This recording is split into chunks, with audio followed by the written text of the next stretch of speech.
استراتیژی ڕەوەندی کوردستانی. ئەمڕۆ ژمارەی ڕەوەندی کوردستانی گەیشتۆتە نزیکەی 5 میلیۆن.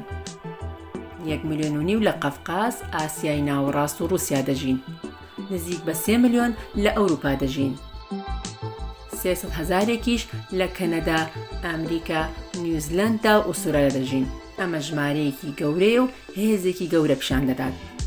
لەگەڵ ئەمەش ڕەوەندی کوردستانی بێدام و دەستگا، بێ استراتیژی، بێ ئارمانج و پەرت و بڵاوە. گەورەترین ڕەوەندی بێدەوڵەتی دنیا ڕەوەندی کوردستانیە. کاری سیاست هەمیشە دوو ئەکتەری هەیە. یەکیان حیزبە سیاسیەکانن و یەکی دیکەشیان ڕێکخراوە مەدەنیەکانن.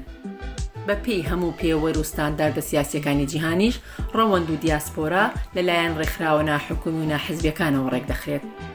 لە هیچ نمونەیەکدا نەبینراوە حیزبێکی سیاسی دەستکاری دیاسپۆرا بکات و سەرکەوتوو بێت. بواری کۆمەڵگەی مەدەنی بە هیچ کلۆجێک مەیدانی کاری حیزبی نییە. سروشتی حیزبی سیاسی ململانێ بۆ بەدەستەوەگرتنی دەسەڵات لەخۆ دەگرێت.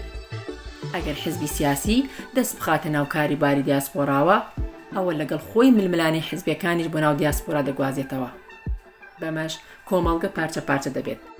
بۆیە پێویستە حیزبی سیاسی دەست لە کاروباری کۆمەڵگەی مەدەنی نەدات و نەیکات بە پاشکۆی تەنزیمی خۆی. پێویستە ڕێکخراوە ناحکومی و ناحیزبیەکان جڵەوی کاری دیاسپۆرا بەدەستەوە بگرن. لەبەر دەستوەردانی حیزبی کوردی لە کاروباری دیاسپۆرا هەتا ئێستا پرۆسەی دەستگا سازی نەتەوەیی لە لای ڕەوەندی کوردستانی کامڵ نەبووە.